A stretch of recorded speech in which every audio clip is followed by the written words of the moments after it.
They told me to pack my bags like I was nothing. No tears, no hesitation, just a suitcase tossed at my feet, and a sentence that would echo in my mind for years. Get out, Olivia, and don't ever come back. I was 20 years old. 20. Still figuring out who I was. Still believing that no matter what happened in the world, home would always be there. But that night, home slammed the door in my face. My mother wouldn't look at me. My father's voice was cold, detached, like he was firing an employee instead of disowning his daughter. I stood on the porch trembling, not from the winter air, but from the realization that the two people who were supposed to protect me had decided I was disposable. I didn't leave because I wanted to. I left because I had no choice. I slept in my car that first night, staring at the steering wheel, wondering how love could evaporate so quickly. They said I was a burden, a disappointment, that I would never amount to anything without them. They were wrong. 5 years later, I returned. Not as the crying girl they threw away, not as the desperate daughter begging for approval. I came back in a convoy of black cars. I came back with lawyers, with contracts, with ownership papers, and 2.5 billion in my name. They told me never to return, but they never said I couldn't come back to take everything. The night my parents kicked me out started like any other argument. Tension had been building for months. My father believed control was love. My mother believed silence was survival. And I believed in dreams they couldn't understand. I wanted to build something of my own. I was studying technology and finance, spending late nights researching startups, digital markets, and investment models. I had ideas, big ideas that didn't fit inside our small-town expectations. My father hated that. You think you're smarter than us? He spat across the dinner table. I stayed quiet at first. I always did. But something inside me was tired of shrinking. I think I'm capable of more, I said carefully. That was the spark. The argument escalated fast. My father accused me of being ungrateful. My mother said I was selfish for not wanting a normal job. They said I was embarrassing them with my ambition. Embarrassing them. When I told them I had turned down a local administrative position because I wanted to pursue my startup idea full-time, the explosion came. You're delusional, my father shouted. You'll fail. And when you do, don't expect us to pick up the pieces. I felt something crack inside my chest. I'm not asking you to, I whispered. That's when he stood up. His chair scraped violently against the floor. He pointed toward the hallway. Pack your things. I laughed at first. I thought it was an empty threat. It wasn't. Within minutes, my suitcase was thrown onto the porch. My mother stood by the doorway, arms crossed, eyes distant. She didn't try to stop him. She didn't try to stop me. You need to learn the hard way, she said quietly. The door shut, and just like that, I wasn't their daughter anymore. I was a lesson. That first night in my car felt endless. The windows fogged from my breath as I tried not to cry. I checked my bank account. $327.16. That was all I had to my name. No safety net, no backup plan. Just an idea and a stubborn refusal to let them be right. The next morning, humiliation followed me everywhere. I showered at a 24-hour gym using a free trial pass. I charged my laptop at a coffee shop and pretended I was just another student studying for exams. But inside, I was burning. Not with sadness. With rage. They thought I would crawl back within days. They thought fear would break me. But what they didn't understand was that the moment they shut that door, they removed the only thing that had ever held me back, their approval. I no longer had anything to lose, and that is a dangerous place to put a determined woman. I started building immediately. My idea was risky. A decentralized financial analytics platform designed to predict small market investment opportunities before mainstream institutions noticed them. It sounded insane to most people. It sounded impossible. But I had done the research. I spent weeks coding in my car, in libraries, in cheap co-working spaces that offered day passes. I ate instant noodles. I skipped sleep. I sent cold emails to investors who never replied. I pitched to rooms where people barely looked up from their phones. And every rejection fueled me. Every no reminded me of my father's voice telling me I would fail. 3 months in, I almost gave up. My laptop crashed one night, and I lost hours of work. I sat in the dark parking lot, gripping the steering wheel, tears finally spilling down my face. Maybe they were right. Maybe I was nothing without them. But then I remembered the look on my mother's face when the door closed. Not anger, not disappointment. Fear. She was afraid I might actually succeed. That thought changed everything. I rebuilt the code from memory. I refined my pitch. I studied successful founders obsessively. I reached out to smaller investors instead of chasing big names. And then, 6 months after being thrown out, I received an email that would alter the trajectory of my life. A boutique venture capital firm had reviewed my platform's beta model. They wanted a meeting. I didn't have money for a professional outfit, so I wore my only blazer and prayed no one noticed the worn cuffs. I walked into that glass building with my heart pounding, but my voice steady. For 2 hours, I presented my vision. I showed them data projections, risk assessments, and scalability plans. I answered every question without flinching. When I finished, there was silence. The lead investor leaned back in his chair. "This shouldn't work," he said slowly. "But it does." 2 weeks later, they wired $500,000 in seed funding into my account. I stared at the screen, hands shaking.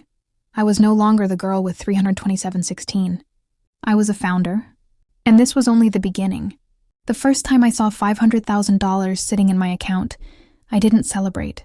I stared at the screen in silence, my reflection faint against the glow of the numbers. $500,000. For most people, that was security. For me, it was pressure. It was proof that someone believed in me, and a countdown clock to prove I deserved it. Because here's the truth no one tells you about funding. Money doesn't erase fear. It magnifies it. I moved out of my car that same week. Not into luxury. Not yet.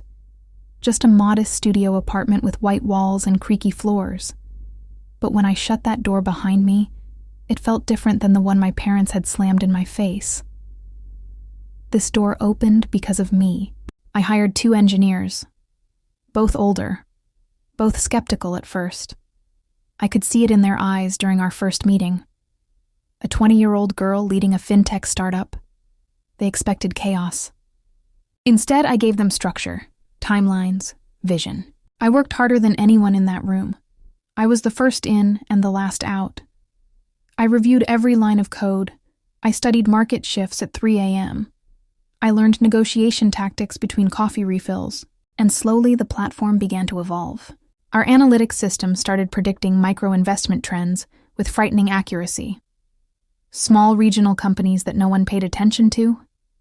We identified them weeks before their stock value spiked. Independent traders began whispering about us in online forums. We were small, but we were dangerous. The first real breakthrough came 9 months after I was kicked out.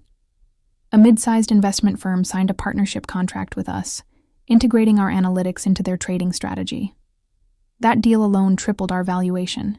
I remember sitting in my office after signing the papers.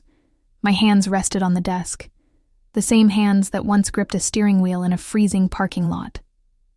I thought about calling my parents, just to say I'm okay, but then I remembered my father's voice. "You'll fail." So instead of calling, I worked. Year 2 came like a storm. We expanded faster than I expected. I secured Series A funding, $12 million. The headlines started to trickle in. Young founder disrupts traditional investment forecasting. My name, Olivia, printed in business articles that my parents would eventually see. I wondered what they felt reading them. Pride? Doubt? Regret? I didn't know. And I told myself I didn't care, but I did. Success is loud on the outside. Awards, interviews, numbers climbing higher. But inside, it's quiet. It's you alone at night, asking yourself if you're building this empire to prove something, or to fill something. By year 3, we were operating internationally. Hedge funds started knocking. Larger firms tried to acquire us. They offered amounts that once would have sounded impossible. $80 million, $120 million. I turned them all down, because I wasn't building this to sell it early. I was building it to dominate. That same year, the market crashed unexpectedly. Investors panicked. Companies folded. Analysts predicted disaster. But our system? It predicted the downturn 2 weeks before it hit full force. Our clients pulled their assets in time. They avoided catastrophic losses. And suddenly, we weren't just innovative. We were essential. Demand exploded. Within months, our valuation soared past $600 million. I should have felt triumphant. Instead, I felt something colder, something sharper. Power, not the kind that shouts, the kind that waits. One evening, as I stepped out of a corporate gala in New York, cameras flashing around me, a journalist asked, "What motivates you, Olivia? What drives you to push so relentlessly?" I smiled politely. "Resilience," I answered. But the truth? Revenge is a powerful fuel. By year 4, I was no longer just a founder. I was a CEO commanding rooms filled with executives twice my age. I learned to read people quickly, who was loyal, who was opportunistic, who was threatened by me. And I became very, very good at strategy, not just in business, in life. That was when I first heard about my parents again. A former neighbor sent me a message online. Casual, harmless. "Your dad's company isn't doing too well lately." I read it twice. My father owned a small manufacturing business in our hometown.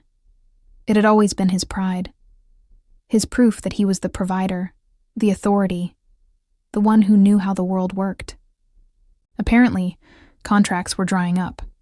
Competition was crushing margins. They were struggling. I felt something twist in my chest. Was it sympathy or opportunity? I didn't act immediately. I gathered information. Quietly. Through legal channels. Through market reports. Through contacts. And what I discovered was simple. Their company was weeks away from defaulting on a major loan. The bank would seize assets. The house, my childhood home, was tied to the business as collateral.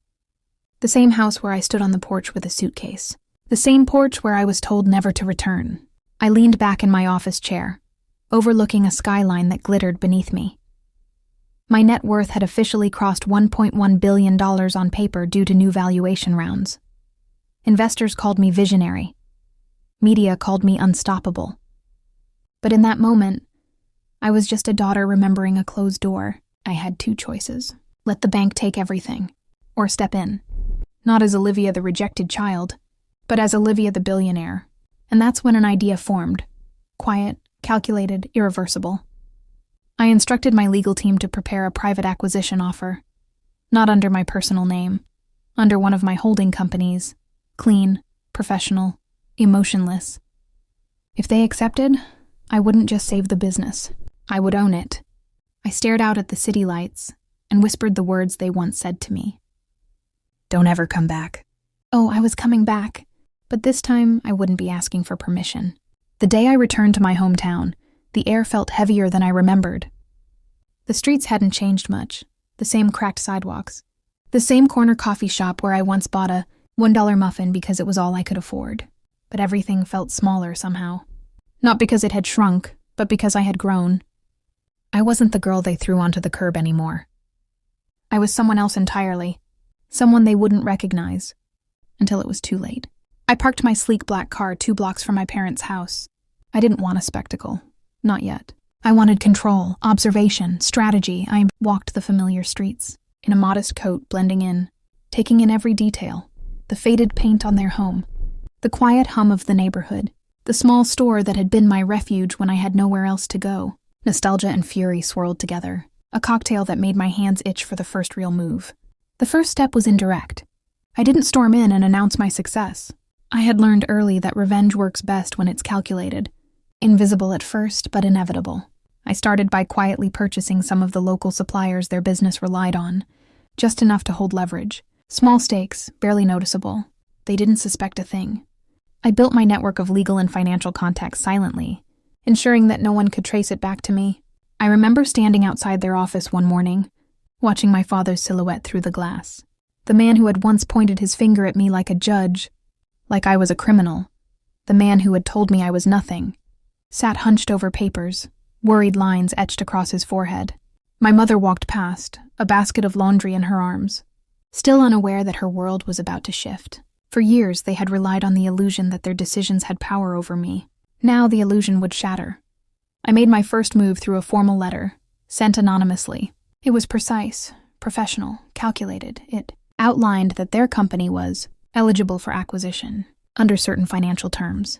They wouldn't suspect my involvement. The letter sparked panic. Meetings were called. My father's phone never stopped ringing. My mother's hands shook as she tried to track down the mysterious investor. I watched from afar, savoring the controlled chaos. Days turned into weeks. Every move they made was reactive, desperate. I had studied them long enough to know exactly how they would respond.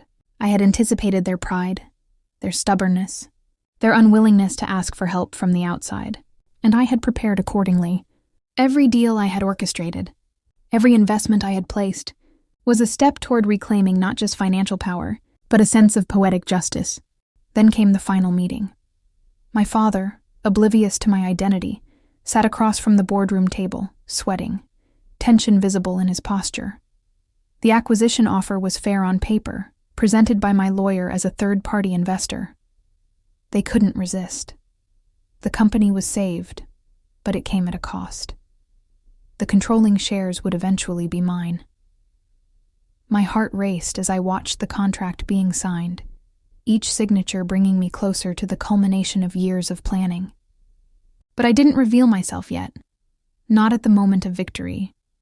There is a power in waiting, in letting them stew in ignorance, in letting them feel safe while everything changes behind the scenes. I observed from the shadows as they celebrated saving the company, their relief palpable. They believed the anonymous investor was benevolent, that their luck had turned. Little did they know, the person orchestrating their salvation was the very daughter they had cast aside. The final step, the moment of reckoning, came quietly. I arrived at their home one evening, dressed simply, knocking at the door like any neighbor or friend might. When my mother opened it, I saw a flicker of recognition in her eyes, quickly replaced by confusion. "Olivia," she whispered, as if saying my name aloud could conjure the past. "Yes," I said softly, "it's me." My father appeared behind her, his eyes narrowing, searching, trying to reconcile the woman before him with the girl he had once dismissed. Shock painted his face as he realized the truth. I had returned, just as they had warned I never would, but not as a pleading child. I was calm, composed, powerful. I let them take in the moment, the weight of every word they had ever spoken to me. "I've come back," I continued, "to reclaim what was mine all along." The room went silent. My parents were speechless, unable to articulate the complex storm of shame, fear, and disbelief that must have coursed through them. I didn't need to explain further. They could see it in the company papers I had brought with me, in the subtle ownership documents left casually on the table. The reality was undeniable. I now controlled the empire they had once held as their pride. I stayed long enough for them to understand, then left. No confrontation, no yelling, no pleading. Just the quiet certainty of my presence and the knowledge that the scales had tipped. My revenge wasn't in humiliation. It was in power, in success, in proving beyond any doubt that their judgment had been wrong. In the following weeks, I watched as the dynamics shifted. Employees who had once been loyal to my father began to respect me, unaware of the full truth. Suppliers contacted me directly. Decisions that had previously required my father's approval now went through me. My parents had no choice but to adapt, or watch everything crumble. For me, it wasn't about vengeance in the traditional sense. It was about recognition, about rewriting a narrative that had been imposed on me for so long. I had transformed every ounce of pain, every rejection, every insult into a force that could not be ignored. The girl who left with a single suitcase and 327.16 had returned with billions, and more importantly, with control over her own story. I spent some nights alone in their home office, the same space where my father once lectured me, staring at the skyline from the window. I allowed myself a quiet smile, thinking of every sleepless night, every rejection, every tear that had led to this moment. Revenge had been a journey, not a single act. It had been patience, strategy, and relentless determination. And as I closed the door behind me, leaving my parents to process the magnitude of what had happened, I realized the truth. They had never truly kicked me out. They had only ignited a fire that could never be extinguished. I had returned, not as the girl they abandoned, but as the woman they could never ignore. The weeks after my return were a delicate dance. My parents, once towering figures of authority in my life, were now merely guests in a world I controlled. Every email, every decision, every handshake in the company reminded them that the balance of power had shifted irrevocably. I walked into the office each morning with the same calm confidence that had built me from a homeless, rejected girl into a billionaire. And every time they looked at me, I could see the mixture of fear, regret, and disbelief that I had imagined so many nights while lying in my car, staring at the ceiling. I didn't rush the confrontation. Revenge, I had learned, is an art of patience. I let them simmer, let them realize their loss without me saying a single word. They began to ask questions, subtle at first.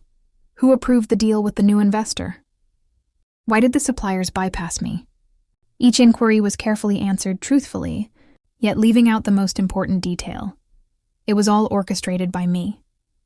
I watched them squirm under the invisible hand of the very person they had dismissed, the daughter they had thrown away. Then came the day I knew I had to step into the light, the day I would confront them, not with anger, but with undeniable proof of everything they had cost themselves. I arrived at the house late in the afternoon, the sun casting long shadows across the familiar driveway.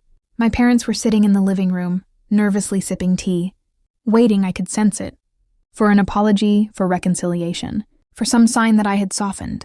They would get none of it. I entered the room, every step measured, deliberate. They looked up, confusion and recognition colliding on their faces. My mother's hand trembled slightly as she set down her cup. My father's jaw tightened. "Olivia," my mother breathed, almost reverently. "Yes, it's me," I said, my voice calm but carrying the weight of years. "I came back." They expected tears, perhaps begging, perhaps anger. They didn't expect control. They didn't expect strength. They didn't expect a billion-dollar empire standing behind my eyes. "I didn't come back to argue," I continued. "I didn't come back to cry. I came back to show you what happens when someone you underestimate decides to rise." Their faces registered shock. My father opened his mouth, closed it, and opened it again. Words failed him. For once, the man who had always been so commanding had nothing to say. I let the silence hang for a moment. Then I handed them documents, ownership papers, contracts, evidence of my control over the business, my investments, my acquisitions. Everything you ever owned, every decision you ever made thinking it was yours, is now under my name. My mother's hands shook as she held the papers. My father's eyes went wide, disbelief and fear mixing. I could see the realization settle in. Every insult, every dismissal, every cruel word they had said to me had come back to haunt them in the most absolute way possible. I didn't shout. I didn't gloat. That wasn't the point. The point was simple. They had taught me that I was nothing. That lesson they now understood had been the spark that built an empire. "Do you understand?" I asked softly. I left with nothing. I returned with everything. And it wasn't just money, it was me. My vision, my will, my life. My father's voice was barely audible. "Olivia, you didn't believe," I interrupted gently, "because you thought I would fail. And you were wrong." I walked past them, letting my presence fill the room. I could feel the weight of every year, every humiliation, every rejection compress into this moment. It was beautiful in a way only revenge can be. Not cruel, not petty, perfectly justified.